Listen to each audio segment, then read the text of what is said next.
ఆదాము అవ్వ ఎందుకు తప్పిపోయారమ్మా? మాట వినకపోవటం వల్ల దేవునితో సహవాసం కట్ అయిపోయారు.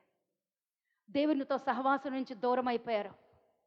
దేవుని సన్నిధి నుంచి బయటికి త్రోసివేయబడ్డారండి. బయటికి త్రోసివేయబడ్డారు. వాళ్ళు బయటకు వచ్చేసిన తర్వాత వాళ్ళకి పుట్టినటువంటి 2 బిడ్డలు ఉన్నారండి. ఎవరండి? Very good. పెద్ద కుమారుడి పేరేంటమ్మా? అమ్మయ్య, దేవుడికి స్తోత్రం. రెండో బిడ్డ పేరు హేబేలు. హల్లెలూయా.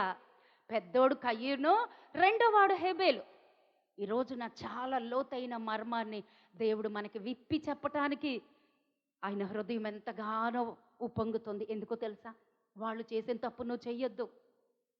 వాళ్ళని పోగొట్టుకున్నప్పుడు దేవుడు ఎంత సంతాపము నొందెనో అని చెప్పి దేవుని వాక్యం సెలవిస్తుంది. ఆదాముని హవ్వని తయారు చేసుకున్నప్పుడు ఎంతో సంతోషించాడు. అప్పుడు విశ్రాంతి కలిగిందండి. ఈ 6 రోజులు భూమిని, ఆకాశాన్ని, సముద్రాలని, ఎగిరే పక్షులని, భూచర జంతువులని అన్నిటినీ సృష్టించాడు. ఆగట్లేదు. ఇంకా ఏదో చేద్దాం, ఇంకా 1 రోజు, 2 రోజులు, 3 రోజులు, ఇంకా అలా వెళ్ళిపోయింది 6 రోజులు. ఎప్పుడైతే మానవుణ్ణి తయారు చేశాడో, తన పోలికల్లో తన రూపంలో చెక్కుకున్నాడో ఆయనకి సంతృప్తి. ఆ మానవుడు తన తండ్రి దేవుడే అని గుర్తించి ఆయన స్తుతిస్తున్నప్పుడు సంతోషించాడు. ఆ మానవుడు దేవుని ఆరాధిస్తున్నప్పుడు, దేవునితో సహవాసం చేస్తున్నప్పుడు ఆయన ఎంతో సంతోషించాడు. ఇక చాలు, నేను కోరుకున్నది ఇదే. ఈ రోజున అదే మన జీవితాల్లోంచి కావాలి అని దేవుడు ఆశిస్తున్నాడమ్మా. మనం అలా ఉంటున్నామా? దేవుడిని ఆరాధించగలుగుతున్నామా? ఆరాధించాలి. హృదయపూర్వకంగా ప్రేమించాలి. ఆయన మాట వినేటువంటి ప్రజలుగా మనం ఉన్నామా లేదని ఎప్పటికప్పుడు పరీక్ష చేసుకుంటూ ఉండాలండి. ఆయన మాట వినలేదు కాబట్టే ఆయన సృష్టించినటువంటి తన ప్రథమ కుమారుడు, ప్రథమ కుమార్తె త్రోలి వేయబడినప్పుడు నేను సంతాపము నొంది ఉన్నాను. దేవుని వాక్యం సెలవిస్తుంది. అలా మనల్ని చూసి ఎప్పుడు కూడా దేవుడు సంతాపం చెందకూడదండి. ఆయన సంతోష పెట్టేటువంటి స్థితిలో మనం ఉండాలి. హల్లెలూయా. ఆదాము అవ్వకి పుట్టినటువంటి బిడ్డలు కయ్యూను, హేబేలు. ఎప్పుడైతే దేవుని సన్నిధిలో నుంచి త్రోసివేయబడ్డారో దేవుడు శాపం. ఆదాముకి ఏంటంటే, నీ చెమటను ఓర్చి భూమిని దున్ని పంట పండించి నీ కుటుంబాన్ని పోషించుకో. అవ్వమ్మ శాపం ఏంటండి? ప్రసవ వేదనతో నువ్వు బిడ్డల్ని కంటావు. అది శాపం. అక్కడి నుంచి వచ్చేసింది అది శాపం. అదే ఆ మాట ప్రకారమే వాళ్ళు జీవిస్తున్నారు. కయ్యూను మొదటి సంతానం, రెండవ సంతానంగా హేబేలు ఉన్నాడు. కయ్యూను మొదటి సంతానం అండి. రెండవ సంతానం ఎవరు? హేబేలు. వాళ్ళిద్దరూ కూడాను కొంతకాలమైన తరువాత అని వ్రాయబడి ఉంది వాక్యం. అవునమ్మా? జాగ్రత్తగా వినండి అమ్మా. పక్కకి చూడొద్దు, మనసు బయటికి వెళ్ళనివ్వద్దు, మనసు తొలగనివ్వద్దు. ఖచ్చితంగా కొంత వాక్యం ఉంటుంది. ఆ వాక్యం పట్టుకుని మన హృదయాల్లో భద్రపరుచుకుంటే దీప్యమానంగా వెలుగుతాం. మనం కయ్యూనులాగా ఉండకూడదు, మనం హేబేల్లాగా ఉండాలంటే వాక్యం వినాలి, అది మన గుండెలో భద్రపరుచుకోవాలి. హల్లెలూయా. అయితే కయ్యూను, హేబేలు కొంతకాలమైన తర్వాత వాళ్ళకున్నటువంటి ఆ యొక్క సంపదలో నుంచి కొంత దేవునికి అర్పణగా తీసుకొచ్చారు. హల్లెలూయా. కయ్యూను ఏం తీసుకొచ్చాడండి? తనకి తనెవరండి? కయ్యూనైతే భూమిని సేద్యపరచువాడు కదమ్మా. పొలం పని చేసేవాడు, భూమిని సేద్యపరచువాడు కయ్యూను. తర్వాత గొర్రెల కాపరి ఎవరండి? హేబేలు. తనకు కలిగినటువంటి ఆస్తిలో నుంచి కొంచెం, తనకు కలిగినటువంటి దానిలో నుంచి కొంచెం, అదే ప్రథమ భాగం, అదే దశమ భాగం తీసుకొని వచ్చి దేవునికి బలిపీఠం కట్టి, పోయిన వారం బలిపీఠం గురించి విన్నాం కదా. ఇప్పుడు అది నాకు చెప్పే టైము లేదు. మరి ఎంతవరకు మీకు గుర్తుందో గుర్తుంచుకోవాలి. దేవుడు ఏ రోజున ఏ వాక్యాన్ని సిద్ధపరుస్తాడో ఆ వాక్యం ద్వారా మనతో మాట్లాడాలి అని ఎదురు చూస్తున్నాడు. గత ఆదివారం బలమైనటువంటి అభిషేకంతో దేవుడు మనతో మాట్లాడారు. బలిపీఠం కొరకు సిద్ధపరిచారు. ఈ రోజున ఆ బలిపీఠం మీద పెట్టబడినటువంటి బలి పశువు ఎలా ఉంది, ఆ బలిపీఠం మీద పెట్టబడిన మన అర్పణ ఎలా ఉంది పరీక్షించుకోమ్మా, దేవుడు సెలవిస్తున్నాడు. హల్లెలూయా. అయితే ఇక్కడ గనక వాక్యపు లోతుల్లోనికి వెళ్ళిపోయి మనం చూసినట్లయితే, ఈ హేబేలు గొర్రెలు తీసుకొచ్చాడు. ఎందుకంటే గొర్రెల కాపరి, పశువుల కాపరి. కయ్యూను ఎవరమ్మా? భూమిని సేద్యపరచువాడు. పంట పొలాల్లోనే తనకు కలిగిన దానిలో నుంచి కొంత, తిను కలిగిన దానిలో నుంచి కొంత తీసుకొచ్చారు. ఎవరి అర్పణ దేవుడు అంగీకరించాడో? హేబేలు అర్పణ అంగీకరించాడో, కయ్యూను అర్పణ తృణీకరించబడింది. కయ్యూను అర్పణ దేవుడు అంగీకరించలేదు. ఎప్పుడన్నా ఏమన్నా అర్థమైందా? అనుమానం వచ్చిందా? ఎందుకు అర్థం కాలేదు? కయ్యను శ్రేష్టమైనవి దేవుడికి అర్పించలేదండి. కయ్యూను దేవునికి ఇష్టమైనవి అర్పించలేదు. అదండి, కయ్యూను దేవుడికి ఇష్టమైనవి అర్పించలేదు. హేబేలు క్రొవ్విన వాటిల్లో నుంచి శ్రేష్టమైనవి దేవుడికి అర్పణగా, బలి అర్పణగా అర్పించి హృదయపూర్వకంగా దేవుడిని స్తుతించాడండి. హల్లెలూయా. అప్పుడు ఏం చేశాడు దేవుడు? హేబేలు అర్పణను అంగీకరించాడు, కయ్యను అర్పణను అంగీకరించలేదు. ఎప్పుడైతే అంగీకరించలేదో ఈ యొక్క కయ్యను తన పరిస్థితిని మార్చుకోవటానికి ఇష్టపడలేదు. పోనీ దేవుడికి అనుకూలంగా మనం జీవిద్దాం. నా తమ్ముడిని అంగీకరించాడో, నా తమ్ముడు తీసుకొచ్చిన బలిపీఠం మీద పెట్టబడినటువంటి ఆ బలి అర్పణ అంగీకరించబడింది, నా అర్పణ అంగీకరించబడలేదు. పోనీ నేను కూడా అలాగే చేద్దాం, అప్పుడు నా దేవుడు నన్ను కూడా అంగీకరిస్తాడేమో అన్న ఆలోచన లేదండి. కోపం వచ్చేసింది. కోపమే మహాపాపము కదండి. కోపం వచ్చేసింది. కోపం వచ్చేసి చెయ్యరాంది చేసేసాడండి. చెయ్యరాంది చేసేసాడు, తిరగబాటు చేశాడు. అసలు ఎందుకు హేబేలు అర్పణ అంగీకరించబడింది, ఎందుకు కయ్యేను అర్పణ అంగీకరించబడలేదు అంటే దానిలోనే దాగి ఉందండి ఒక గొప్ప మర్మం. కయ్యేను పంట పొలములో కొంత, ఎంతండి? కొంత ఇవ్వడంలోనే తేడా ఉందండి. పంట పొలములో కొంత యెహోవాకు అర్పణగా ఇచ్చెను. హేబేలు కూడా తన మందలో తొలిచూలు. అబ్బా, కొలతలోనే తేడానండి. కొలతలోనే తేడా. మన సువార్తలో వాక్యం ఉంటుంది కానీ యోహాను సువార్తలో మనం ఏ కొలతతో అయితే కొలిచి దేవుడికి ఇస్తాం ఆ కొలతతోనే మనం కొలవబడతాం, పొందుకుంటాం. దేవుడికి స్తోత్రం. కయ్యేను తన పంట పొలములో కొంత కొంత తీసుకొచ్చి యెహోవాకు అర్పణగా ఇచ్చాడు. హేబేలైతే తన మందలో తొలిచూలు పుట్టిన వాటిలో ఒకటి తొలిచూలు, ప్రథమ ఫలము. దానిలో ఎలాంటిది ఇచ్చాడో? క్రొవ్విన వాటిని, శ్రేష్టమైనది. దేవుడిని మనం ఎలా ప్రేమిస్తామో, దేవుడిని మనం ఎలా ఘనపరుస్తామో అలాగే ఘనపరచబడతామండి. కొలుచుకుంటూ కొలుచుకుంటూ కొలుచుకుంటూ ఇచ్చిన వాళ్ళకి కొలువబడతా అదే కొలతతో. హేబేలైతే తొలిచూలు పుట్టినటువంటిది. తొలిచూలు సంతానం ఎలా ఉంటుందండి? చాలా బలంగా ఉంటుంది కదమ్మా. చాలా బలంగా శ్రేష్టమైనది, క్రొవ్వినటువంటిది, శ్రేష్టమైనది తీసుకొచ్చి దేవుడికి అర్పించాడు. అంతటితో ఆగిపోలేదండి. హేబేలు వాక్యాన్ని గ్రహిస్తున్నాడమ్మా.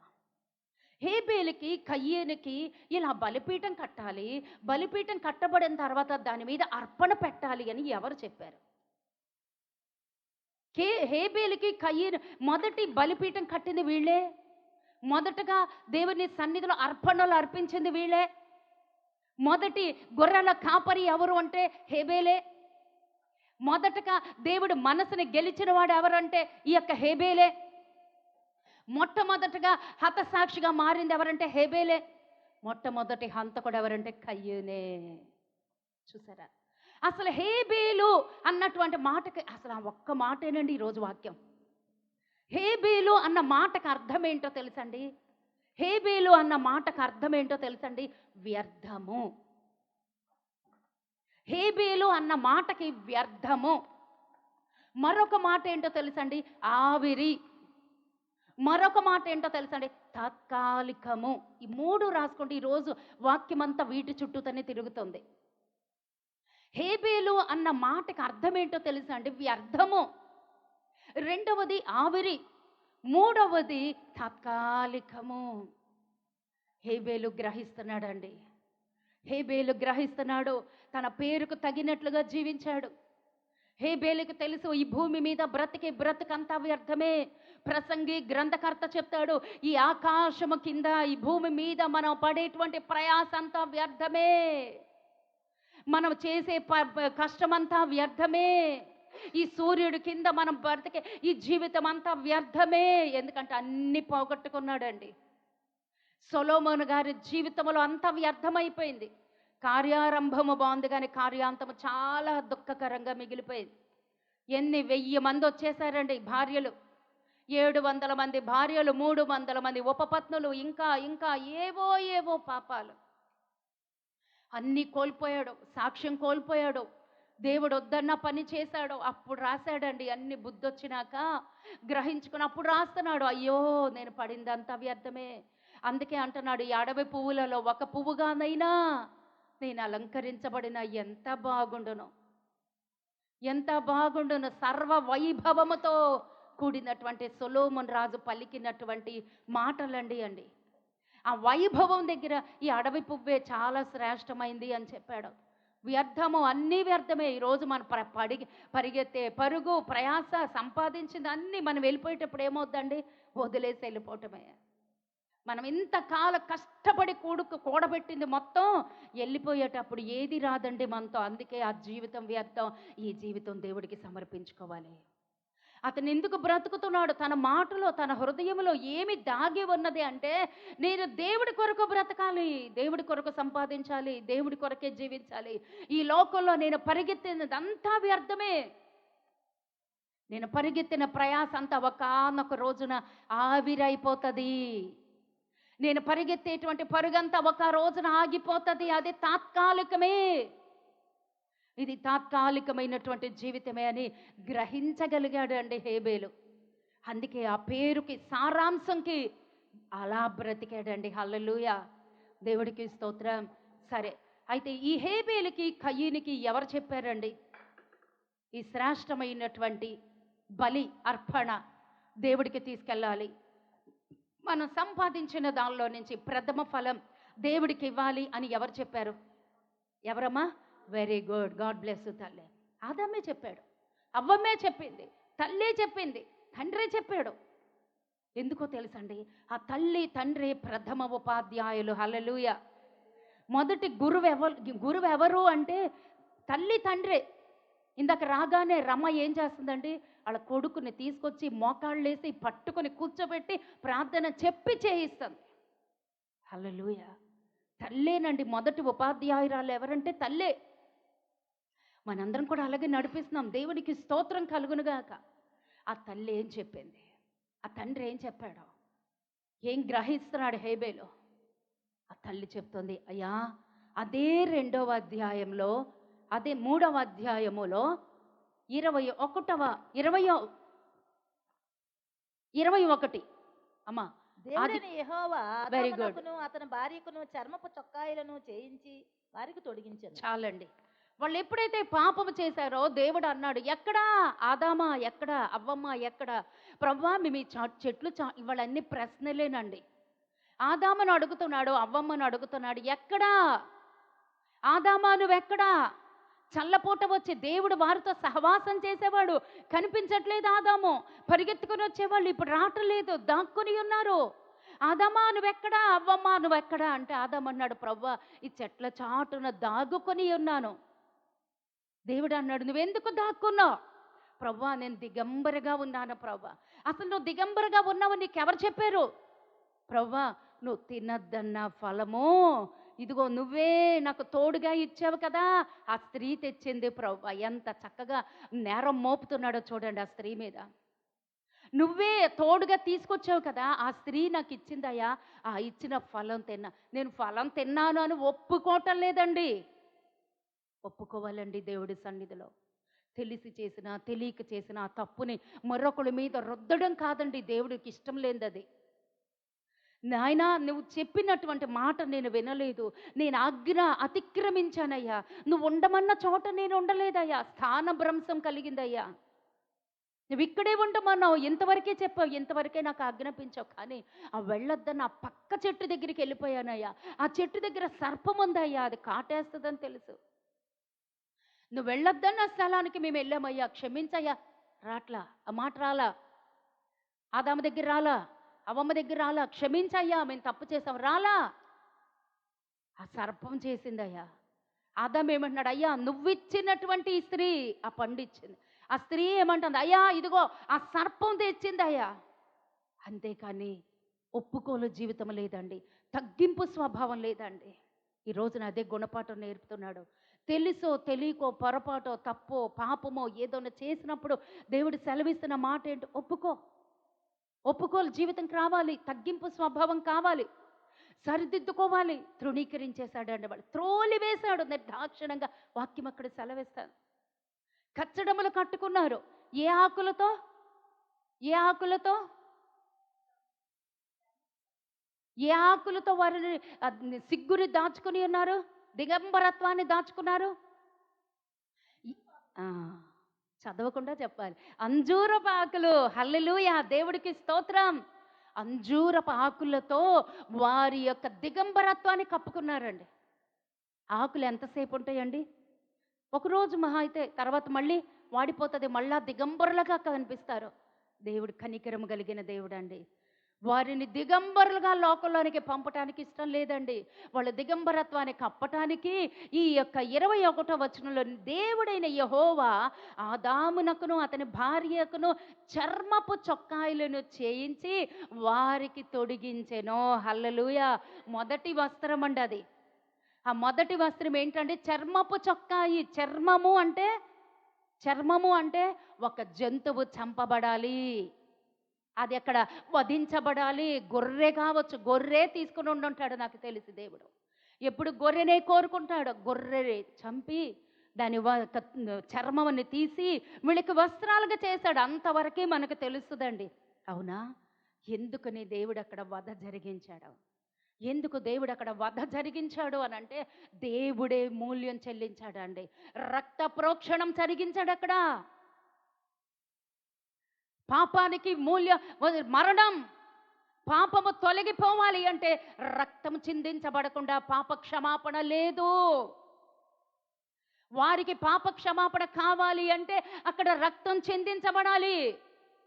అప్పటికి యేసయ్య సమయం రాలేదు.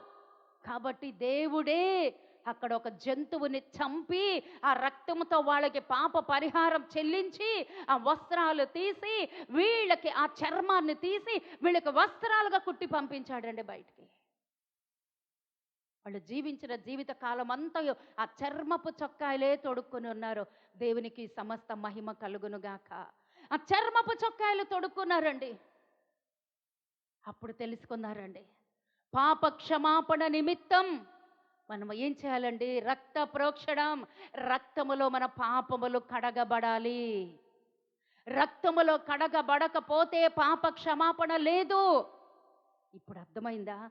హేబేలు ఎందుకు రక్తాన్ని చిందించాడు అంటే, తన తల్లి చెప్తున్నటువంటి మాట వింటున్నాడు, గ్రహించాడు. వినడం మాత్రమే కాదండి, విని మర్చిపోకూడదు, గ్రహించాలి. విని ఇంకప్పటితో సరిపెట్టేసుకోకూడదు, గ్రహించాలి. రోమపత్రికలో ఉంటుంది, వినుట వలన విశ్వాసము కలుగును. మనం ఏ మాటలు వినాలండి? దైవిక మాటలు వినాలి. అవి హృదయంలో భద్రపరచుకోవాలి. వాటి ప్రకారం జీవించాలి. వాటి ప్రకారం జీవించినప్పుడు మాత్రమే హేబేలులాగా మనము, మన జీవితము, మన అర్పణ అంగీకరించబడుతుంది. దేవుడికి స్తోత్రం కలుగునుగాక. అందుకే హేబేలు గ్రహించాడండి. తల్లి చెప్తున్న మాట, తల్లి చెప్తుంది దగ్గర కూర్చోబెట్టుకుని చిన్నపిల్లల దగ్గర నుంచి. అందుకే కొంతకాలమైన తర్వాత అంటే బాల్యదశ అంతా ఏం చేయాలమ్మా? పిల్లలకి నేర్పిస్తూ నేర్పిస్తూ నేర్పిస్తూ రావాలి. మీకు గుర్తుంది కదా, ఆదికాండం 22వ అధ్యాయంలో, తీయక్కర్లేదు, అబ్రహాము ఒక సమర్పణ ఇవ్వటానికి ఎవరిని? తన కొడుకునే, తన కుమారుడే దహన బలిగా అర్పించటానికి మోరియా పర్వతం మీదకి వెళుతున్నప్పుడు అబ్రహాముని కుమారుడు అడుగుతాడు, నాయనా కట్టెలున్నాయి, కత్తి ఉన్నది, అన్ని సిద్ధపరుస్తున్నావు, కానీ గొర్రె పిల్లేదయ్యా, బలి పశువేదయ్యా అంటే కుమారుడికి ఏం నేర్పించాడండి? బలి అర్పించటం నేర్పించాడు. బలి పశువేదయ్యా, కట్టెలున్నాయి, కత్తి ఉన్నది, నిప్పు ఉన్నది, అన్నీ ఉన్నాయి, బలి పశువేదయ్యా.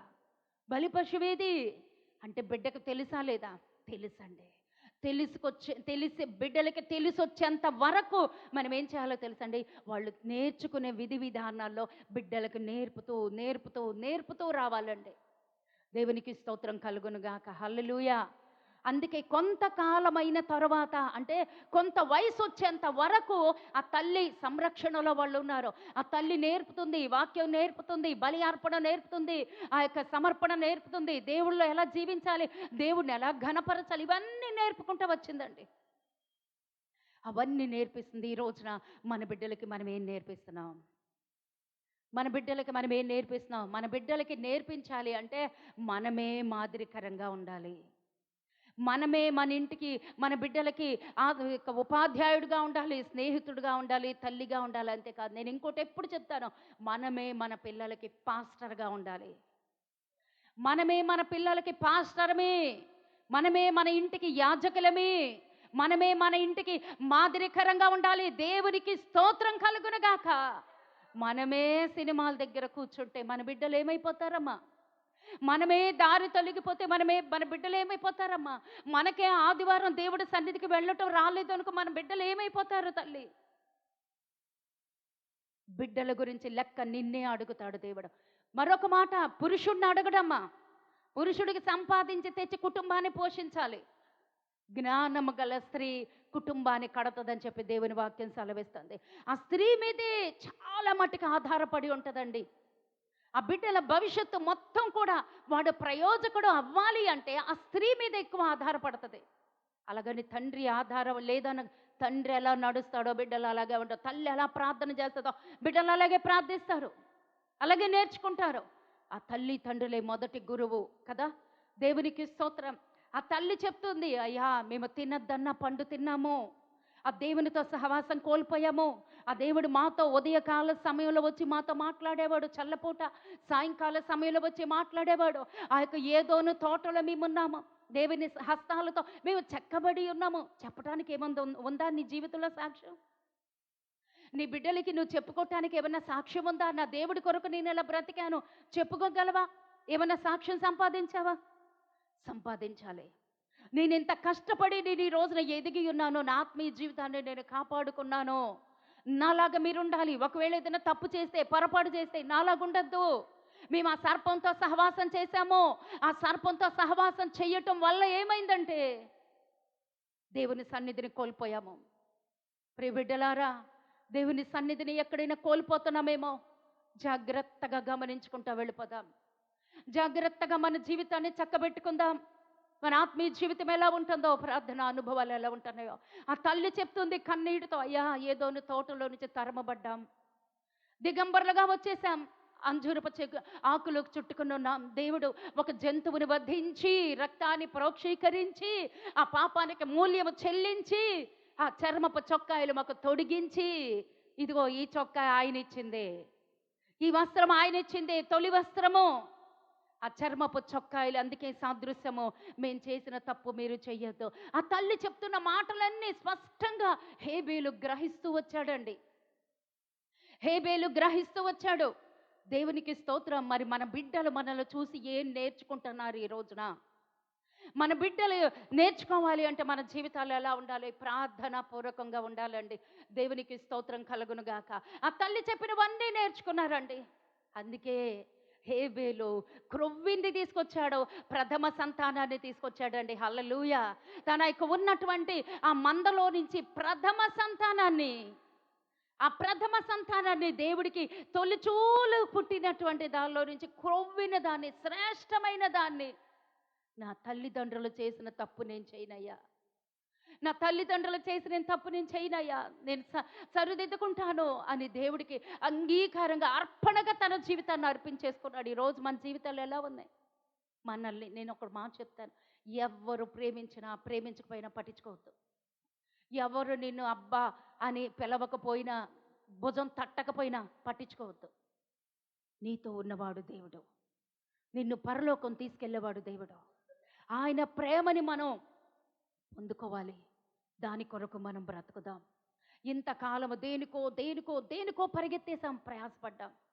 కయ్యేరు ఇచ్చిన అర్పణ ఏంటో తెలుసండి? భూమి మీద సేద్యపరిచినటువంటి ఆ పంట పొలములో నుంచి కొంత తీసుకొచ్చాడు. పంట దేనికి సాదృశ్యం? భూమి ఎలా ఉంది? శాపం. ఆదాము దగ్గర చెప్పాడు, నీ నిమిత్తము భూమి శపించబడింది. భూమిలో ముళ్ళ తొప్పలు పెరుగుతాయి. భూమి నీ నిమిత్తము శపించబడింది, గచ్చ పొదలు మొలుస్తాయి. దానిని నువ్వు దున్ని ఆ పంట పొలాన్ని పండించి నీ కుటుంబాన్ని పోషించుకో అంటే, ఆ శాపగ్రస్తమైనటువంటి వాటిల్లో నుంచి, ఆ పాడైనటువంటి శపితమైనటువంటిది దేవుడికి సమర్పించాడండి. ఆ శపితమైనటువంటి వాటిల్లో నుంచి కొంత కొంత. అబ్బా, ఈ మాట ఎక్కడో వచ్చేస్తుంది. కొంత ఎక్కడుందండి ఈ మాట? అననీయ సప్పీరా దగ్గర ఉంది. కొంత వాళ్ళ కొరకు దాచుకుని, కొంత దేవుడి కొరకు తెచ్చి, సంపూర్ణ సమర్పణ కావాలండి. అది మన డబ్బులు. మా పాస్టర్ గారు ఇండైరెక్ట్గా దశంభాగం అడిగేస్తుంది. వద్దండి, తప్పు, పొర్రపాటు అండి. నేను దేవుడి మీద ఆధారపడిన ఈ రోజున నీ ఆత్మీయ జీవితం సంపూర్ణంగా మొదట సమర్పించుకో. నీ హృదయంలో ఇంకొకరికి చోటు ఉండకూడదు. మన ఆలోచనలు ఇంకొకరికి చోటు ఉండకూడదు. మన యొక్క జీవితంలో ఇంకొకరికి చోటు, సంపూర్ణంగా నువ్వు సరెండర్ అయిపోవు. దాని అంతటా అవే వచ్చేస్తాయి. ఆ సమర్పణ దాని అంతటా అదే వచ్చేస్తుంది. నువ్వు అంగీకరించబడుతున్నావా, అంగీకరించబడట్లేదా? ఇక్కడ కయ్యను అంగీకరించబడలేదండి. ఒకటి, ఆయన అర్పణ, ఆయన తీసుకొచ్చినటువంటిది ఎలాంటిదంటే శపితమైంది. భూమి శపించబడింది తన తండ్రి కాలంలో. ఆ శపించబడింది, పాడైపోయినవి, మిగిలిపోయినవి ఏం చేశాడండి? దేవుడికి ఇచ్చాడు. అందుకే దేవుడు అంగీకరించలేదండి. దేవుడు అంగీకరించలేదు. హేబేలు తనకు ఉన్నటువంటి వాటిలో నుంచి తొలిచూలు ప్రథమ సంతానం, శ్రేష్టమైనది, ప్రథమమైనది, దేవుడికి క్రొవ్వినది దేవుడికి ఇచ్చినప్పుడు అంగీకరించాడు. అంటే ఆ గొర్రె పిల్లని తెచ్చి దాన్ని చంపి, పోయిన వారం ఈ వాక్యం మనం చూసాం కదా, బలి పశువు గురించి. అది చంపి ఆ బలిపీఠం మీద పెట్టి దహన బలిగా అర్పించినప్పుడు దేవుడు అంగీకరించాడు. ఆ రక్త ప్రోక్షణమే పాపక్షమాపణ. హల్లెలూయా. అందుకని హేబేలును అంగీకరించాడు, కయ్యీని దేవుడు అంగీకరించలేదు. అది చూశాడు, వెంటనే కోపము తెచ్చుకున్నాడు. తన యొక్క పరిస్థితి మార్చుకోలేదు, తన హృదయ స్థితి మార్చుకోలేదండి. తిరుగుబాటు స్వభావం, దేవుడి మీద కోపం, తమ్ముడి మీద కోపం. అంతే, పొలంలో ఒంటరిగా ఉన్నప్పుడు తన తమ్ముడిని కొట్టి చంపేశాడండి. మొదటి హంతకుడు ఎవరు అంటే కయ్యూను. మొదటి దేవుని కొరకు హతసాక్షి ఎవరు అంటే హేబేలు. మొదటి హతసాక్షి ఎవరంటే హేబేలు. జాగ్రత్తమ్మా, హేబేలు దేవుడి కొరకు చనిపోయాడు. హేబేలు దేవుడి కొరకు మరణించాడు, తన ప్రాణాన్ని కోల్పోయాడు. కానీ హేబేలు గురించి, హేబేలు మాట్లాడిన ఒక్క మాట కూడా బైబిల్లో లేదండి. హేబేలు పలికినటువంటి ఒక్క మాట కూడా బైబిల్లో లేదండి. కానీ ఒక్క మాట కూడా లేనటువంటి, బైబిల్లో లేనటువంటి ఆ వ్యక్తి గురించి చివరి హెబ్రీ పత్రికలో కూడా, పాత నిబంధనలో కూడా, కొత్త నిబంధనలో కూడా అతని అర్పణను గురించి, అతని సిద్ధపాటు గురించి, అతని సత్క్రియ గురించి, అతని యొక్క అర్పించినటువంటి దహన బలి గురించి, ఆ యొక్క బలి అర్పణ గురించి సమయం వచ్చినప్పుడల్లా దేవుడి సాక్ష్యం ఇస్తూనే ఉన్నాడు. హేబేలు ఒక్క మాట కూడా తను పలికినటువంటి మాట బైబిల్లో లేదండి, పరిశుద్ధ గ్రంథంలో. ఒక మాట లేకపోయినటువంటి ఆ వ్యక్తి గురించి దేవుడు మాట్లాడుతూనే ఉన్నాడు. ఎంత ఆశ్చర్యకరం కదా. మరి నీ గురించి మాట్లాడుతున్నాడా దేవుడు? అతని గురించి సాక్ష్యం ఇస్తున్నాడు. కయ్యను, నీ తమ్ముడు ఎక్కడా? యెహోవా, నీ తమ్ముడైన హేబేలు ఎక్కడని కయ్యను అడగగా, పైన ఉంటుంది 8వ వచనం. కయ్యను తన తమ్ముడైన హేబేలుతో మాట్లాడిన వారు పొలములో ఉన్నప్పుడు కయ్యను తన తమ్ముడైన హేబేలు మీద పడి అతనిని చంపాను. యెహోవా, నీ తమ్ముడైన హేబేలు ఎక్కడున్నానని కయ్యను అడగగా అతడు, నేనెరుగను, నా తమ్మునికి నేను కావలి వాడనా? చూసారా, దేవుడి మీదే తిరుగుబాటు. నా తమ్ముడికి నేనేమైనా కాపలాదారునా? అతని గురించి నన్నెందుకు అడుగుతున్నావు? తిరగబడుతున్నాడు. ఒక స్వరము నేలలో నుండి నాకు మొర్ర పెట్టుచున్నది. హల్లెలూయా. ఒక స్వరము నేలలో నుండి మొర్ర పెడుతుందండి. ఆ మొర్ర దేవుడి సన్నిధికి వెళ్ళిపోయింది. ఆ రక్తము మొర్ర పెడుతుంది. హేబేలు రక్తము మొర్ర పెడుతుంది. తన తండ్రి, అన్నయ్య చేసినటువంటి అతిక్రమము గురించి మొర్ర పెడుతుంది. ఈ రోజున ఆ కన్నీరు మొరబడుతుంది, ఆ రక్తం మొరబడుతుంది. ఆ స్వరం దేవుడి దగ్గరికి వెళ్ళిపోయింది. దేవుడు దిగి వచ్చాడు. ఆ పొలములో అడుగుతున్నాడు, కయ్యను, నీ తమ్ముడు ఎక్కడా? కయ్యను, నీ తమ్ముడి రక్తము మొరబెడుతుంది, ఏం చేశావు నీ తమ్ముడిని? తిరగబడుతున్నాడండి. తిరుగుబాటు స్వభావం. దేవుడు అంటున్నాడు కదా, చూడండి కావాలంటే, నీ తమ్ముని రక్తము యొక్క స్వరము నేలలో నుండి నాకు మొరపెట్టుచుంది, కావున నీ తమ్ముని రక్తము నీ చేతిలో నుండి పుచ్చుకొనుటకు నోరు తెరిచిన ఈ నేల మీద ఉండకుండా నీవు శపించబడుదువు. నీవు నేల సాధ్యపరుచుచున్నప్పుడు అది తన సారము ఇక మీదట నీకు ఇయ్యదు. నీవు భూమి మీద దిగులు పడుచు దేశ దిమ్మరివై ఉందువని. అందుకు కయ్యను, నా దోష శిక్ష నేను భరింపలేనిదంత గొప్పది. నేడు ఈ ప్రదేశము నుండి నన్ను వెళ్ళగొట్టితివి. నీ సన్నిధికి రాకుండా వెలివేయబడి దిగులు పడుచు దేశము మీద భూమి మీద దేశ దిమ్మరినయుందును. చూసారా శాపం కారణం ఏంటో తెలుసండి? దేవునికి అర్పణ కోల్పోయాడు. దేవుడికి లోబడలేదు. మాట మాట మాట మాత్రమే. ఏదైతే దేవుడు సెలవిచ్చాడో దైవ చిత్తానుసారంగా మనం బ్రతుకుతున్నామా? ఆ తల్లి తండ్రి అలాగే, ఆదాము అవ్వ కూడా అలాగే త్రోసివేయబడ్డారు. హేబేలు తన జీవితాన్ని క్రమబద్ధీకరించుకుంటూ వచ్చాడు, దేవుడికి అప్పగించుకుంటూ వచ్చాడు. దేవుడి ఇష్టానుసారంగా ఈ ఉన్న కొద్ది సమయంలోనే ఎలా బ్రతుకుతున్నాం మనం?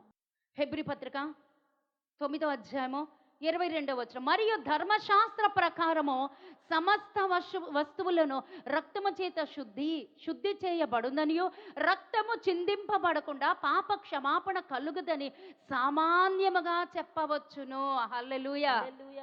రక్తము చిందించబడకుండా క్షమాపణ లేదు. మనం ఈ రోజున క్షమించబడాలి అంటే మన క్షమాపణ ఎక్కడుందండి? యేసయ్య కార్చినటువంటి ఆ రక్తములో మనకి పాప క్షమాపణ. ఈ రోజున మనం దేని దగ్గరికి వెళ్ళిపోతున్నామండి? రక్త ప్రోక్షణం దగ్గరికి వెళ్ళిపోతున్నాం.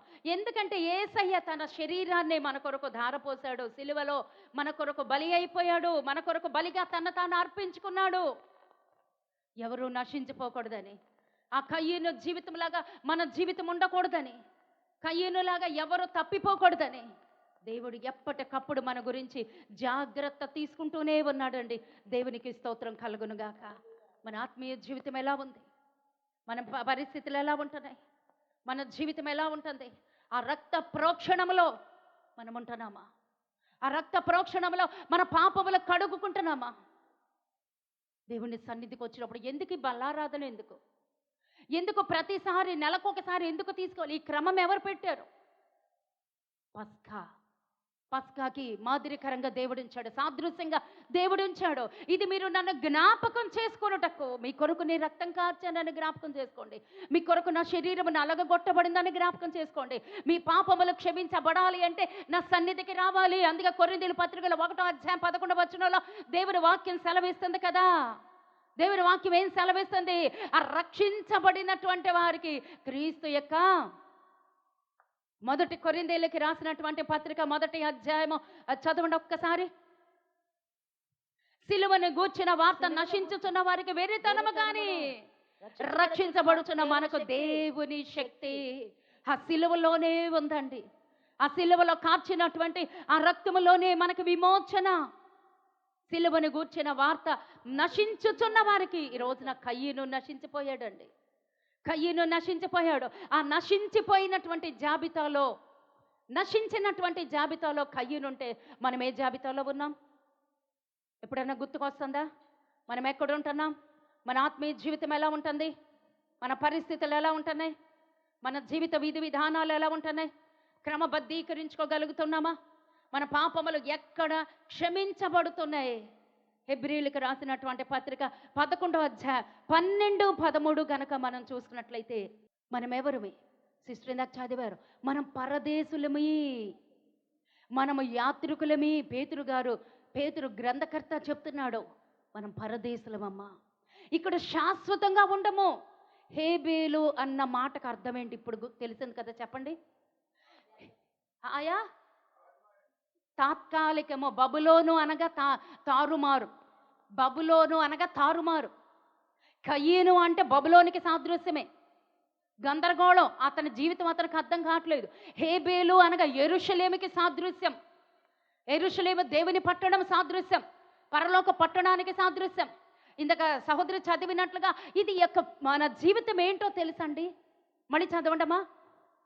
అందుచేత మృతుతుల్యుడైన ఆ యొకరి నుండి సంఖ్యకు ఆకాశ నక్షత్రముల వలన సముద్ర తీరమందుల వెక్కింప శక్యము కాని ఇసుక వలన సంతానము కలిగను. వీరందరూ ఆ వాగ్దాన ఫలమును అనుభవింపకపోయినను దూరం నుండి చూచి వందనము చేసి తాము భూమి మీద పరదేశమును అది ఆ మాట ఒక్కటి, మనము భూమి మీద పరదేశులమును యాత్రికులము. దావీదు గారు కూడా అదే మాట అంటారండి. ఎక్కడో తెలుసా, 119వ దావీదు కీర్తనలో 19:20లో కూడా ఇంకా చదవక్కర్లేదు, ఆపేద్దాం. దావీదు కీర్తనలో కూడా దావీదు గారు కూడా అదే అంటారు, అయ్యా నేను పరదేశిని, నేను ఒక యాత్రికురాల్ని. మనం ఒక యాత్రలో ఉన్నాము, ఒక విశ్వాస యాత్రలో ఉన్నాము. ఈ యాత్రలో నువ్వెలా ఉన్నావు, అది వాక్యం. నువ్వు యాత్రికురాలివి, ఇది శాశ్వతమైన లోకం కాదు. నువ్వు ఒక యాత్రలో ఉన్నావు. నీ యాత్ర ఎక్కడికంటే పరలోకానికి యాత్ర. ఈ భూమి మీద నువ్వు ఎలా ఉన్నావంటే ఒక బాటసారివి, ఒక యాత్రికురాలివి. ఒక ప్రయాణం నీకుంది, ఒక గురి నీకుంది, ఒక గమ్యం నీకుంది. గమ్యం చేరుకుంటావా? గమ్యం చేరుకుంటామా? ఎలా ఉంటే గమ్యం చేరుకుంటాం? హేబేలులాగా ఉంటే ఆ గమ్యస్థానానికి వెళ్ళిపోతామండి. కయ్యనులాగా ఉంటే ఇక్కడే తృణీకరించబడతాం. పరలోక రాజ్యంలో ఒక తీర్పు ఉందండి. మనం చేసిన ప్రతి దానిని బట్టి ఒక తీర్పు ఉంది. ఆ తీర్పు సభలో మనం నిలవబడినప్పుడు మన జీవిత విధానాలు ఎలా ఉంటాయి? తేలిపోతాయా? మన జీవితం ఎలా ఉంది? సత్క్రియను చేసిన ఎడల నీవు తలను ఎత్తుకొనవా? దేవుని వాక్యం సెలవిస్తుంది. సత్క్రియలు మనం చేస్తున్నావా? ఆ సత్క్రియలు ఏంటి అంటే దైవ చిత్తానుసారమైన బలి అర్పించాడు హేబేలు. దైవ చిత్తానుసారంగా దేవుణ్ణి సంతోష పెట్టడానికి మనం బ్రతుకుతున్నామా, లేదా మనల్ని మనం సంతోష పెట్టుకోవటానికి ఒక నామకార్థ క్రైస్తవుడిలాగా, ఒక నామకార్థ విశ్వాసంతో పరుగులెడుతున్నామా? ఈరోజు ఒక మాట చెప్తాను, నాకు చాలా ఇష్టమండి. ఎవరో తెలుసా? మూర్తి అన్న.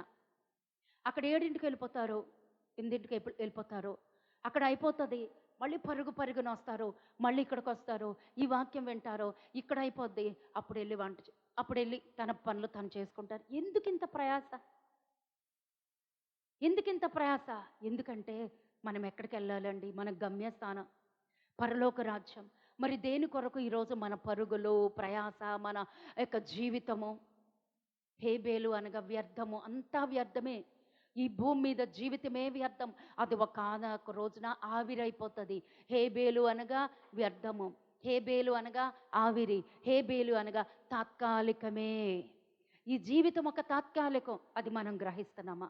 మనకు తెలుసు ఒకానొక రోజున మన జీవితంలో అందరిలో మరణం అనేటువంటిది ఒక రోజు ఉంది. ఆ మరణానికి ముందే సత్క్రియలు మనం చేయగలుగుతున్నామా?